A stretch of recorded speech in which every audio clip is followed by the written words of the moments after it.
Hello friends, स्वागत है आपका हमारे यूट्यूब चैनल टैलेंट अवेकनर पे। और मैं हूं आपका दोस्त वरुण सिंह। और मैं डॉक्टर सुशील। और आज आप सब जानते हैं वर्ल्ड हेल्थ डे है।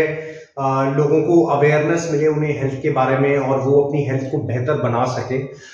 इसके ऊपर ये डे जो है वो सेलिब्रेट किया जाता है और हम इस बारे में बात करेंगे। और मुझे पूरी उम्मीद है जब तक ये वीडियो एंड होगा आपको काफ़ी वैल्यूएबल इंफॉर्मेशन मिलेगी कि आप अपनी हेल्थ को कैसे बेहतर कर सकते हैं और अपनी लाइफ को एक खूबसूरत जर्नी की तरफ लेके जा सकते हैं। तो आइए शुरुआत करते हैं। तो स्वागत है सर आपका। और कमाल का दिन है सर। हम सब लोगों को अवेयर होना चाहिए क्योंकि हमारी हेल्थ इंडिविजुअली अगर हम सबकी बात करें तो वो हमारी अटमोस्ट रिस्पॉन्सिबिलिटी है। मतलब किसी इंसान के लिए सबसे ज्यादा जरूरी है कि वो अपना ध्यान रखे, क्योंकि वो कोई और नहीं उसके लिए रखेगा, वो खुद उसको रखना पड़ेगा। तो सर शुरुआत करते हैं। और सर इस बारे में आप प्लीज गाइडलाइन व्यूअर्स को दीजिए कि क्या कैसे WHO का मतलब स्टार्टअप हुआ, क्या सिनेरियो था। Please please sir. Thank you Varun ji. मैं आज अपने व्यूअर्स को बताना चाहूँगा कि 7 अप्रैल 1948 को वर्ल्ड हेल्थ ऑर्गेनाइजेशन इस्टेब्लिश हुआ। आफ्टर सेकेंड वर्ल्ड वॉर ऐसे बहुत से फेमस इंस्टीट्यूट जो है इस्टेब्लिश हुए जिन्हें आज हम देखते हैं, लाइक UN।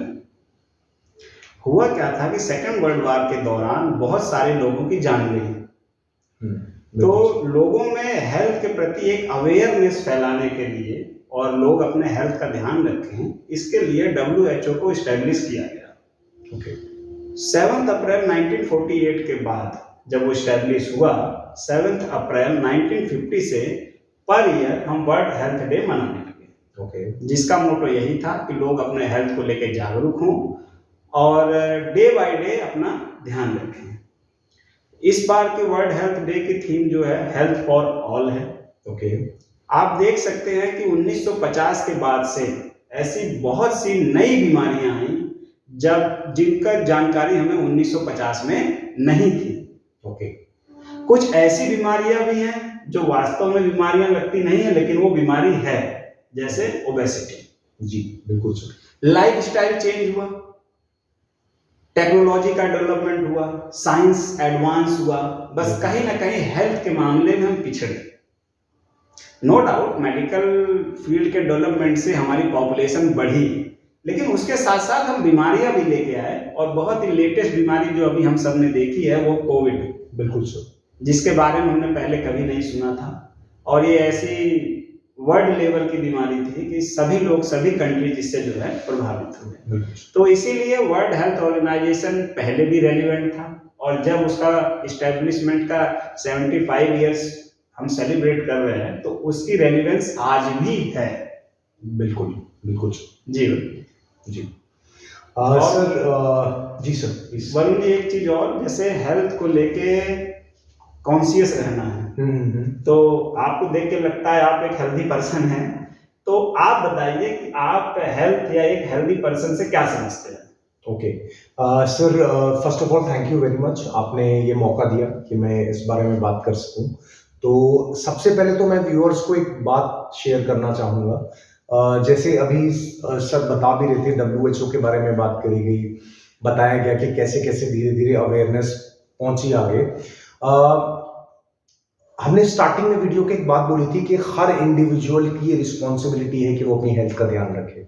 इसको ऐसे समझिए कि जब स्कूल में एक बच्चे का एडमिशन होता है ना, तो वो स्कूल में जाता है, उसके पेरेंट्स उसको स्कूल तक लेके जाते हैं, टीचर्स पढ़ाते हैं, सारा चीज़ें होती हैं, और उस बच्चे को वो एग्ज़ाम खुद देना पड़ता है। वो टीचर उसको जाके एग्ज़ाम नहीं देता, ठीक है।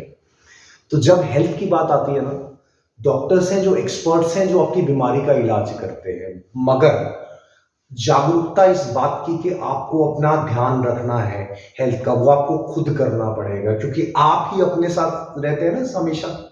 तो ये आपकी बहुत बड़ी रिस्पॉन्सिबिलिटी है। तो आज हेल्थ के बारे में बात करें, जैसे सर ने अभी ये सवाल पूछा, तो मैं आपको एक चीज बताना चाहूंगा। जब हेल्थ की हम बात करते हैं तो जैसे आप बोर्ड पे देख पा रहे हैं, ये 3 फैक्टर्स हैं जो बहुत ज्यादा इंपॉर्टेंट है। That is the body, okay, the physical body, then it comes the mind, the second one, and the third is the energy. Okay, तो जब हम किसी हेल्दी इंसान की बात करते हैं तो उसके जो तीनों पैरामीटर्स हैं, the body one, the mind one and the energy one, ये तीनों हेल्दी होने चाहिए। ओके, इनके अंदर एक स्टेबलनेस होनी चाहिए, एक स्पार्क होना चाहिए, तब हम कहेंगे कि कोई इंसान जो है वो हेल्दी है।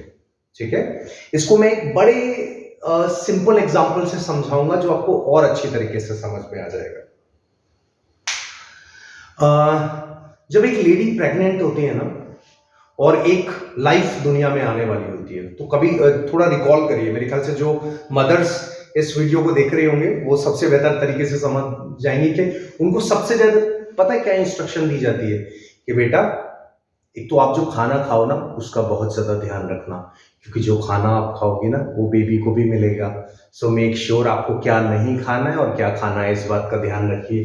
तो वहां पर बॉडी आ गई। ओके, आपको ये भी बोला जाता है कि उस रूम के अंदर जहां पर आप हो वहां पर ऐसी पिक्चर्स लगाओ जो बहुत ब्यूटीफुल पिक्चर्स हो। वो हो सकता है किसी प्यारे से क्यूट से बेबी की पिक्चर हो, कोई खूबसूरत सीनरी हो जिसमें नेचर के बारे में दिखाया गया हो, क्योंकि जो माँ है उसको अपनी जो विजन है, जो देखना है, वो भी ऐसा देखना है जो सूदिंग हो, जो दिखने में अच्छा लगता हो। क्योंकि उस वक्त अगर वो कुछ खतरनाक सा देखेगी या ऐसा देखेगी जो डिस्टर्बिंग होगा तो ऑटोमेटिकली कहते हैं उसका इफेक्ट उस बेबी पे आएगा। तो बॉडी भी आ गई और माइंड भी आ गया एंड एनर्जी ऑल्सो। आप कुछ भी चीज जो बहुत एनर्जेटिक देखते हो ना, उससे ऑटोमेटिकली आपका एनर्जी अपलिफ्ट हो जाता है। That is a high frequency level. इसको छोटे से एग्जांपल से शेयर करूं तो अगर मैं आपके सामने हूं और मैं आपको बोलूं गुड मॉर्निंग, तो आप समझ पा रहे हैं, और मैं अगर आप उसी टाइम बोलूं गुड मॉर्निंग, आपने फर्क देखा? शब्द दोनों बार सेम था बट एनर्जी अलग अलग थी। ठीक है, तो जब हम हेल्थ की बात करते हैं तो बॉडी, माइंड और एनर्जी तीनों चीजें बहुत इंपॉर्टेंट रोल प्ले करते हैं।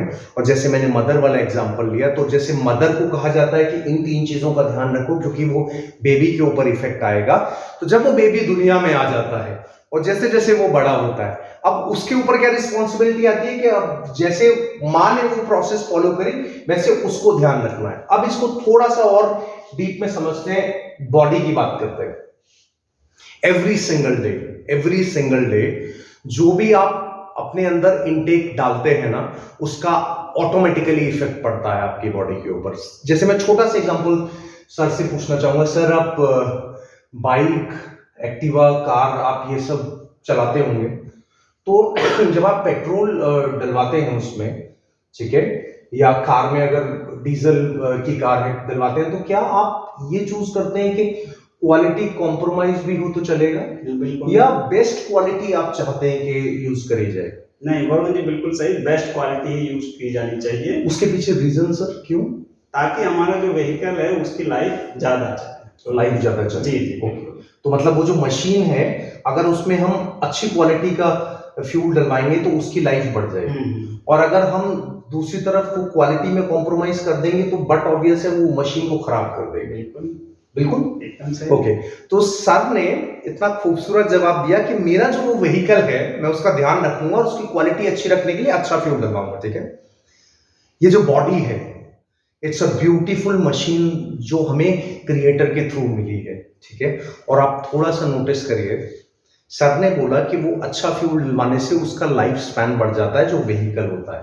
आपको नहीं लगता रोज आप अपनी बॉडी के अंदर अगर अच्छा फूड जो उसका फ्यूल है, ठीक है, वो फ्यूल क्या हो सकता है? कुड बी फ्रूट्स जो बहुत एनर्जेटिक होते हैं, वेजिटेबल्स, एक अच्छा लाइफस्टाइल, नेचर से रिलेटेड फूड अगर इनटेक करेंगे तो वो अच्छा फ्यूल जो है आपके लाइफ स्पैन को बड़ा कर देगा। और ये हम सबसे अच्छी तरीके से समझ सकते हैं, बट काफी बार क्या गड़बड़ होती है, ये जो हमारी जीभ है ना, इसको टेस्ट बहुत पसंद आता है। और क्या होता है, हमको सामने कुछ दिखता है ना और आंखों को दिखता है अरे मेरा फेवरेट डिश, मजा आ गया, इसको खा लेते हैं। तो क्या होता है, जीभ ने तो चख लिया उसको, बट वो सारा लोड काफी बार जो हमारा स्टमक है ना, जो काफी बार सबसे ज्यादा इग्नोरेंट पार्ट है बॉडी का और सबसे बड़ा कोर सिस्टम है वो, जिसकी वजह से पूरी बॉडी वर्क करती है, बट हम उसको इग्नोर कर देते हैं और कुछ भी बॉडी के अंदर डालते रहते हैं। जैसे अभी स्टार्टिंग में सर ने ओबेसिटी की बात करी, आपको पता है 8 साल 10 साल 12 साल के बच्चे, उनको ओबेसिटी की प्रॉब्लम होती है क्योंकि वो फूड खाते ही रहते कंटिन्यूअसली। जबकि अगर छोटा सा एग्जांपल लें तो हम खाने के लिए नहीं जीते, हम जीने के लिए खाते हैं, मतलब हमारा जीवन चल सके। ये अवेयरनेस होना बहुत बहुत ज्यादा इंपॉर्टेंट है। तो आप अपनी बॉडी के अंदर क्या फूड डालते हैं ये बहुत ज्यादा मैटर करता है। और अगर आप मेडिकल सर्वे की भी बात करें तो 1 महीने अगर आप अपनी डाइट चेंज करके देखिए, आपका पूरा सिस्टम बदल जाएगा। इतनी ज्यादा पावर है हमारी बॉडी के अंदर, और इंटरनल हीलिंग भी होती है उसके थ्रू। फास्टिंग एक इतना खूबसूरत टेक्निक है जो इंडियन कल्चर में यूज किया जाता है, और उसके पीछे कारण पता है क्या है? ऐसा कहा जाता है और ऐसा लोगों ने एक्सपीरियंस भी किया है। इवन अगर मैं अपनी बात करूं तो मैंने भी एक्सपीरियंस किया है कि जब आप फास्टिंग करते हैं तो आपकी जो बॉडी है वो खुद अपनी हीलिंग करना शुरू कर देती है। मगर जब आप अपनी बॉडी में पूरे टाइम फूड भरते रहेंगे तो आप अपनी बॉडी को चांस ही नहीं देते कि वो हीलिंग वाला प्रोसेस करे, क्योंकि वो पूरे टाइम इस प्रोसेस में बिजी रहती है कि कैसे खाने को पचाते रहे पूरे टाइम। तो बहुत जरूरी है, इसलिए फास्टिंग का यूज किया जाता है। तो इस बॉडी का ध्यान रखने के लिए, हेल्थ का ध्यान रखने के लिए मेक श्योर इसमें वो वाला फ्यूल डालिए जो इसकी लाइफ को बढ़ाए। ओके, तो ये बहुत ज्यादा इंपॉर्टेंट है। That is the natural food जो नेचर के थ्रू डायरेक्टली आ रहा है, उसका इनटेक करिए। उसके बाद हम बात करते हैं, बातें तो और भी बहुत सारी हैं बट हमारे पास टाइम जो है वो लिमिटेड है वीडियो के अंदर, तो हम आगे इस पे कभी दोबारा चर्चा करेंगे। नेक्स्ट बारी आती है माइंड की। माइंड और बॉडी दोनों एक दूसरे से कनेक्टेड है, और ये हमेशा से ही है। ऐसा नहीं है कि कुछ नया है, ये हमेशा से ही कनेक्टेड है। एक छोटा सा एग्जांपल बताइए, किचन के अंदर जब आप खाना बनाते हैं और खाना बनाने के बाद जब बर्तन जो हैं वो उनको धोते क्यों हैं आप रोज? क्योंकि आपको लगता है कि वो चमकते रहें, और नेक्स्ट डे जब हम उसके अंदर फूड डालें तो हमारा जो भी हम खाएं वो हाइजीनिक सब कुछ रहे, तो आप बर्तन ऐसे ही नहीं छोड़ देते। बट मेरा एक छोटा सा सवाल है आप सब लोगों से, सर मैं आपसे भी ये चीज जानना चाहूंगा। हम पूरे दिन के अंदर बहुत सारे लोगों से मिलते हैं सर, अगर बात करें तो सुबह से शाम तक हम अगर कम भी करें तो 40-50 लोगों से मुलाकात हो ही जाती है। जी। ओके, आज के सिनेरियो की अगर बात करें तो वो जो 40-50 लोग जिनसे हमारी मुलाकात होती है, क्या वो पॉजिटिव बातें करते हैं या नेगेटिव बातें करते हैं? नहीं वरुण जी, दोनों टाइप के लोग मिलेंगे। ठीक है, कुछ पॉजिटिव बातें करेंगे, कुछ नेगेटिव बातें करेंगे। ज्यादा परसेंटेज किसका रहता है? देखो, मेरा पर्सनल एक्सपीरियंस है नेगेटिव का ज्यादा परसेंटेज रहता है। बाकी ये एक्सपीरियंस है, पर्सन बाय पर्सन वेरी भी कर सकता है। बट जब मैं पॉजिटिव और नेगेटिविटी दोनों के कांटेक्ट में आता हूँ तो मैं कोशिश करता हूँ कि नेगेटिविटी को छोड़ दिया जाए और जो पॉजिटिव है उसको ले लिया जाए। ओके, सो सर जब हम पॉजिटिव लोगों से भी मिलते हैं और नेगेटिव से भी मिलते हैं तो क्या उन लोगों के विचारों का हमारे विचारों पे इफेक्ट पड़ता है? बिल्कुल पड़ता है।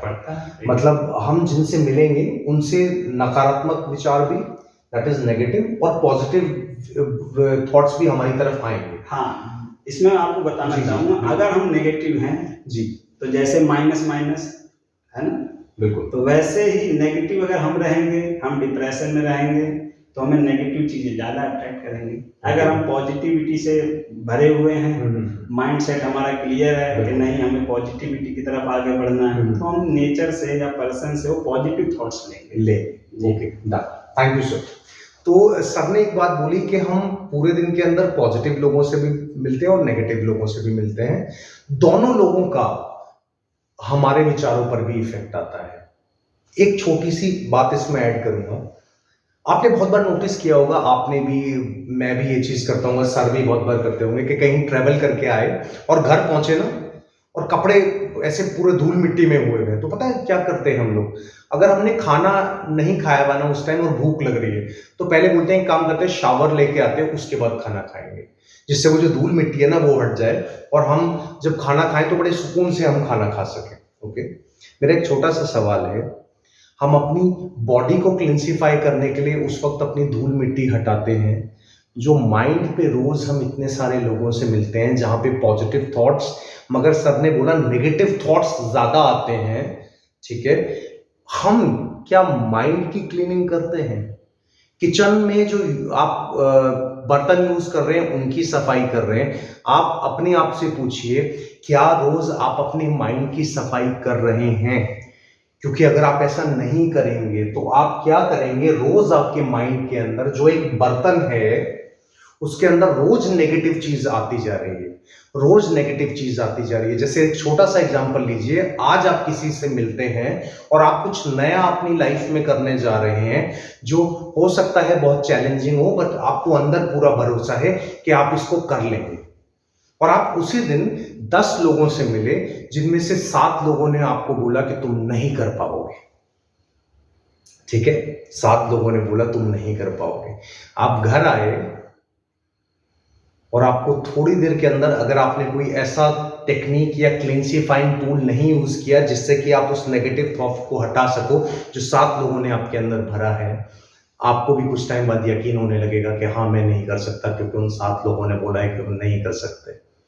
आपने एक बार भी सोचा ऐसा कि हो सकता है उन 7 लोगों ने नहीं किया हो और हार मान ली हो, इसलिए वो ऐसा कर रहे हैं? बट अगर आप अपने माइंड की सफाई करेंगे तो आप अपने उस नए काम की तरफ, जो नई क्रिएटिविटी आप करना चाहते हैं, उसकी तरफ आगे बढ़ेंगे। और ये बहुत ज्यादा इंपॉर्टेंट है। वो बॉडी और माइंड की अगर बात करें तो जब हम हेल्थ की बात करते हैं, जब हम हेल्थ की बात करते हैं तो आपका माइंड जो है, अगर उसकी सफाई आप नहीं करेंगे तो वो कहीं ना कहीं आपकी बॉडी को भी इफेक्ट करेगा और आपकी हेल्थ को खराब करेगा। ये दोनों चीजें इंटरलिंक्ड हैं एक दूसरे के साथ। उसके बाद जब बारी आती है तो एनर्जी के ऊपर बारी आती है। एनर्जी को अगर मैं छोटे से एग्जांपल से शेयर करूं तो एनर्जी को हम हर्ट्ज में कैलकुलेट करते हैं।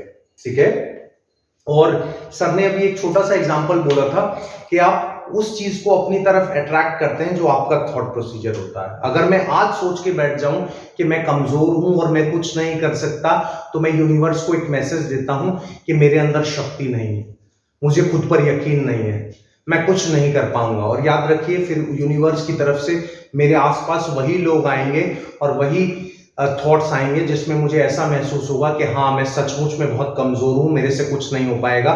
मेरे को वही लोग मिलेंगे जो कमजोर थॉट्स लेके आ रहे हैं। एनर्जी उस लेवल पे काम करती है। अगर आप ये थॉट लेके चलेंगे कि हाँ लाइफ में चैलेंजेस हैं, हाँ वो चैलेंजेस मुझे तोड़ने के लिए आ रहे हैं, मगर मैं ये सीखूंगा कि उन चैलेंजेस से जूझ के पावरफुल कैसे बना जाता है, क्योंकि लाइफ हर पल सिखाती है। अगर ऐसा होगा तो यूनिवर्स मेरे आसपास उन लोगों को भेजेगी जिनसे मैं कुछ नया सीख सकता हूं। यूनिवर्स मुझे उन लोगों से मिलवाएगी जो चैलेंजेस को फेस करके कोप अप करके आगे बढ़ेंगे। ओके, तो एनर्जी की अगर बात करें, इसको मैं छोटे से एग्जांपल से और एलोबरेट करना चाहूंगा आपके सामने। सपोज टेक एन एग्जांपल, नीचे आग जल रही है और एक आदमी ऊपर लटका हुआ है रस्सी से। ठीक है, वो तब तक नहीं जल सकता जब तक ऊपर टाइटली उसके हाथ रस्सी से, ठीक है, जुड़े हुए हैं। इसका मतलब समझ में आया आपको? वो आग जो जल रही है वो 20 हर्ट्ज पे जल रही है, वो जो ऊपर आदमी है वो 140 हर्ट्ज पे है। एग्जांपल ले रहे हैं हम, ठीक है। तो जब तक वो यहां पर रहेगा ये आग उस तक को छू नहीं पाएगी। ठीक है, तो एनर्जी की अगर बात करें, लाइफ के अंदर आपके आसपास कितने भी चैलेंजेस क्यों ना हो, कितनी भी प्रॉब्लम क्यों ना हो, कुछ भी इशू क्यों ना चल रहा हो, अगर आपकी एनर्जी लेवल हायर नोड पे है तो याद रखिए आपके आसपास वो जो चैलेंजेस हैं वो आपको नुकसान नहीं पहुंचा पाएंगे। तो जब हम अपनी हेल्थ की बात करते हैं, बॉडी माइंड एनर्जी तीनों की बात करें, तो जो डिजीज है ना, जिसमें हम कहते हैं कि अगर किसी की इम्यूनिटी कमजोर है तो उसको डिजीज बहुत आसानी से पकड़ लेती है। ठीक है, नॉर्मली हमको लगता है कि अरे बॉडी की वजह से ऐसा होता होगा, नहीं, it's a combination of all these 3 things. कोई भी बीमारी तब एंटर होती है जब आपकी बॉडी वीक है, आपका माइंड भी कमजोर है और आप लो फ्रीक्वेंसी लेवल पे हैं, क्योंकि आप इस बीमारी को अट्रैक्ट करते हैं अपनी तरफ। बीमारी को अगर हम छोटे से एग्जांपल से डिवाइड करें तो बीमारी को ऐसे लिखेंगे आप,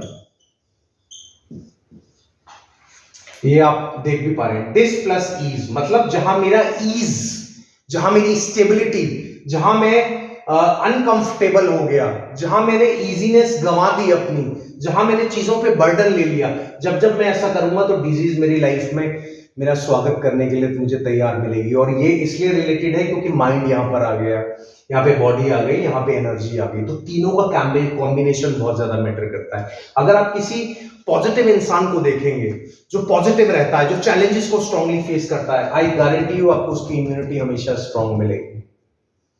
और ये हम सब लोगों के पास है। गड़बड़ क्या हो जाती है, हम रोज रोज रोज ये सोच के बैठते हैं कि हम कभी कुछ डिफरेंट नहीं कर सकते, हम स्पेशल नहीं है। तो क्या होता है, हम रोज अपने आप को कोसते रहते हैं। हमारी बॉडी के अंदर 75% वाटर है। और जापान में एक डॉक्टर है जिनका नाम है डॉक्टर इमोटो। उन्होंने एक एक्सपेरिमेंट किया पानी के ऊपर, और पानी को बुरा बुरा बोला गया, उसको अब्यूज किया गया पानी को। एडोल्फ हिटलर की फोटो दिखाई गई उस पानी को मदर टेरेसा की फोटो दिखाई गई, छोटे बच्चे की पिक्चर दिखाई गई, उस पानी के आसपास प्रेयर की गई। और आपको मैं एक शॉकिंग रियलिटी बताऊंगा, आप सर्च भी करिएगा डॉक्टर इमोटो के एक्सपेरिमेंट को। जब एडोल्फ हिटलर बोला गया तो पानी के क्रिस्टल्स बने, और सारे क्रिस्टल्स एक दूसरे से पूरी तरह से एक बहुत डेंजरस सी पिक्चर बनी थी। जब छोटे बच्चे की पिक्चर दिखाई गई तो बहुत खूबसूरत पिक्चर बनी थी। जब मदर टेरेसा की फोटो सामने रखी गई तो हार्ट की पिक्चर बन गई। मतलब समझ में आया आपको? मदर टेरेसा एक ऐसा सिंबल है जो हमेशा लोगों के लिए हेल्पफुल और कंट्रीब्यूट करने वाली थी, तो वही पिक्चर वाटर की बनी। एडोल्फ हिटलर की अगर बात करें तो उन्होंने हमेशा अपनी तानाशाही दिखाई, लोगों को मारा, कोसा, तो उसकी वजह से वो वाली पिक्चर बनी। तो आपकी बॉडी के अंदर 75% वाटर है। आप रोज अगर अपने आप को कोसेंगे तो याद रखिए आप अपनी बॉडी के अंदर डिजीज लेके आ रहे हैं, इसलिए आप जिम्मेदार हैं उसके लिए। तो रोज रोज रोज एवरी डे अपनी बॉडी को ठीक रखने के लिए, अपने माइंड को ठीक रखने के लिए और अपनी एनर्जी को ठीक रखने के लिए सबसे पहली शर्त, अपनी डाइट को बैलेंस रखिए। दैट मीन्स नेचर से रिलेटेड फूड खाना, उसका इंटेक करना बहुत ज्यादा इंपॉर्टेंट है। अपने माइंड को ठीक रखने के लिए ऐसे एलिवेटेड थॉट्स आप रखिए कि ठीक है मेरी लाइफ में चैलेंजेस हैं, बट मैं खुद से कमिटमेंट करता हूं कि मैं हमेशा मुस्कुराऊंगा, क्योंकि लाफ्टर थेरेपी एक खूबसूरत टेक्निक है। आप दिन की शुरुआत अगर मुस्कुरा के करते हैं ना, आपको अपने आप ऑटोमेटिकली एनर्जी मिलता है, और वो आपके लिए एक हीलिंग की तरह काम करती है। इवन कैंसर हॉस्पिटल्स में इंटरनेशनल लेवल पे अगर हम बात करें तो लोग लाफ्टर थेरेपी का यूज करते हैं कीमोथेरेपी देते वक्त पेशेंट्स के साथ, और डॉक्टर्स का कहना यह है उनसे उनकी रिकवरी जल्दी हो जाती है। और जो वहां पे डॉक्टर हैं वो ये कहते हैं कि दुनिया की सबसे चीपेस्ट मेडिसिन है जिसका कोई साइड इफेक्ट नहीं है, एंड दैट इज लाफ्टर। हंसना, शुक्रिया अदा करना, लाइफ का ग्रैटिट्यूड फील करना, तो ये आपके माइंड को रिलैक्स रखेगा और ये आपकी एनर्जी को अपलिफ्टेड रखेगा। तो ये सारी चीजें अगर आप फॉलो करेंगे, आपका हेल्थ बेटर होगा, आप बेटर बनेंगे। और मेरी आपसे एक छोटा सा रिक्वेस्ट और है, आप टाइम निकाल के लुइस एल हे को पढ़िए। उनकी एक बुक है you can heal your body and you can heal your mind. वो लेडी है जिसने कैंसर को हील किया सिर्फ अपनी डाइट को बैलेंस करके, अपने माइंड को कन्विंस करके कि हाँ मैं ठीक हो सकती हूँ, और अपनी एनर्जी को अपलिफ्ट करके। आप पढ़ेंगे तो आपको समझ में आएगा। तो याद रखिए, जब आपको कोई बीमारी होती है तो एक्सपर्ट्स जो डॉक्टर्स हैं उनसे अपना ट्रीटमेंट कराएं, मगर साथ साथ आपकी एक रिस्पॉन्सिबिलिटी बनती है कि ये जो 3 पैरामीटर्स हैं इनका ध्यान आप रखें। और आप अगर ये करेंगे तो आपकी हेल्थ रोज बेटर बेटर बेटर होती रहेगी, और आप लाइफ में कुछ स्पेशल और इम्पोर्टेंट कर पाएंगे। और लाइफ की शुरुआत हमेशा हर पल मुस्कुराते हुए, लोगों के लिए कंट्रीब्यूट करते हुए करनी चाहिए। अगर आप लोगों के लिए कुछ अच्छा कंट्रीब्यूट भी करेंगे ना, आप देखिएगा आपकी हीलिंग शुरू हो जाएगी, क्योंकि जो ब्लॉकेजेस होती हैं ना वो हटनी शुरू होती हैं जब हम कंट्रीब्यूट करते हैं, जब हम किसी को हेल्प करते हैं। तो ये सारी चीजें आप फॉलो करिए, आपको बहुत बहुत बहुत हेल्प करेंगी और सपोर्ट करेंगी। और सर आप कुछ पॉइंट इसमें शेयर करना चाहते हैं? और अपनी तरफ लास्ट पॉइंट वरुण जी मैं ये शेयर करना चाहता हूँ, हमारे इंडियन कल्चर में मेडिटेशन को बहुत ज़्यादा इम्पोर्टेंट बताया गया है ह्यूमन बीइंग के लिए। ये जो 3 चीज़ें आप देख रहे हैं, बॉडी, माइंड और एनर्जी। माइंड यूज होता है मेडिटेशन में, फिर उस माइंड जो हमारा अनकॉन्शियस माइंड है वो डेवलप होता है, उससे एक एनर्जी मिलती है जिससे हमारी बॉडी और एनर्जी लेवल दोनों बैलेंस रहता है। एंशियंट टाइम से ही इंडियन जो ऋषि मुनि थे वो ये टेक्निक यूज करते थे जिसको मेडिटेशन कहते हैं। और आज भी बहुत सारे ऐसे योगा स्कूल्स हैं जो मेडिटेशन सिखाते हैं। और इवन इंडिया में तो ये बहुत ज़्यादा प्रचलित है ध्यान लगाना। बिल्कुल सर। अगर आप प्रॉपरली डेली 5 मिनट 10 मिनट भी मेडिटेशन के लिए निकाल लें तो आपकी ये तीनों चीज़ें बैलेंस रहेंगी और आपकी लाइफ चाहे कितनी भी बिजी हो या जो भी आपके पास प्रॉब्लम्स आ रही हो, वेदर इट इज मेंटल और फिजिकल, सारी चीज़ें जो है वो बैलेंस रहेंगी, या एटलीस्ट आप इतनी मेंटल स्टेबिलिटी तो ले ही लेंगे कि आने वाले हर एक चैलेंज को आप फेस कर सकें। बिल्कुल। तो लास्ट में मुझे यही मैसेज देना था वरुण जी कि फिजिकल के साथ साथ मेंटल एक्सरसाइज भी करें, और उसका बेस्ट एग्जांपल हमारा इंडियन कल्चर मेडिटेशन या ध्यान के रूप में हम सब पूरे वर्ल्ड को उसने दिया है। Thank you sir. तो सर ने बहुत इंपॉर्टेंट बात कही कि मेडिटेशन को फॉलो करें, और ना सिर्फ बॉडी का एक्सरसाइज करें, माइंड का भी एक्सरसाइज करें जो आपकी एनर्जी को अपलिफ्ट करे। इस वीडियो को एंड करने से पहले, जैसे मैंने स्टार्टिंग में भी बोला था, आपकी रिस्पॉन्सिबिलिटी है अपनी हेल्थ का ध्यान रखना। तो एक छोटी सी स्टोरी है जो उस चीज को और बढ़िया तरीके से मैसेज को क्लियर कर देगी। एक छोटा सा बच्चा था 4-5 साल का, तो उसी की क्लास में एक और बच्ची थी। तो एक बार वो बच्ची जो है वो टीचर के पास गई और टीचर को जाके बोलती, मैम ये जो बच्चा है ना, ये बड़ा शरारती और शैतान है और ये हर किसी को अपने काबू में कर लेता है। मैं चाहती हूं कि आप कुछ ऐसा ट्रिक अप्लाई करो जिससे ये बच्चा आपके काबू में आ जाए। तो वो बच्चा पहुंचा क्लास के अंदर और उसने क्या किया था, उस बच्चे ने तितली अपने हाथ में रखी हुई थी। वो टीचर के सामने गया और टीचर से जाके बोला कि टीचर, जो मेरे हाथ में तितली है वो जिंदा है कि मरी हुई है? वो जिंदा है कि मरी हुई है? अब टीचर को जितना समझ में आया था उस बच्ची की बात से, उसको एक चीज क्लियर थी कि ये बच्चा बहुत इंटेलिजेंट है और उसने माइंड में वो पिक्चर बना ली थी। तो उसने सोचा, अगर मैं ये बोलूंगी कि ये तितली जिंदा है तो ये अभी उसको हाथ से मसल देगा और वो मर जाएगी, और अगर मैं ये बोलूंगी कि वो मरी हुई है तो ये हाथ खोलेगा और वो उड़ जाएगी, तो दोनों सूरतों में इसकी बात सही हो जाएगी। तो टीचर ने एक बहुत खूबसूरत जवाब दिया, और याद रखिए जो हेल्थ के बारे में आज हमने वीडियो बनाया है, ये जवाब जो है ना, ये आपकी लाइफ में भी इंपॉर्टेंट रोल प्ले करता है। टीचर ने उस बच्चे को बोला, everything is in your hands, सब कुछ तुम्हारे हाथ में है। तो टीचर ने इतना खूबसूरत जवाब दिया कि वो जो बच्चा था वो क्लीन बोल्ड हो गया, क्योंकि बच्चे ने नहीं सोचा था ये जवाब। तो आप जितने लोग इस वीडियो को देख रहे हैं, अपनी हेल्थ का ध्यान रखना, याद रखिए आपके हाथ में, कोई और नहीं करेगा ये आपके लिए। आप चाहते हैं अपनी लाइफ को अच्छा बनाना, रॉकिंग बनाना, खुद को हेल्दी रखना, तो याद रखिए आपको आज से अपनी हेल्थ का ध्यान रखना शुरू करना पड़ेगा, अभी इसी वक्त से। So thank you very much. अपना बहुत अच्छे से ध्यान रखिए। Keep rocking, keep shining, be healthy, energetic, enthusiastic and always laughing. Keep rocking. Thank you. Take care. Okay.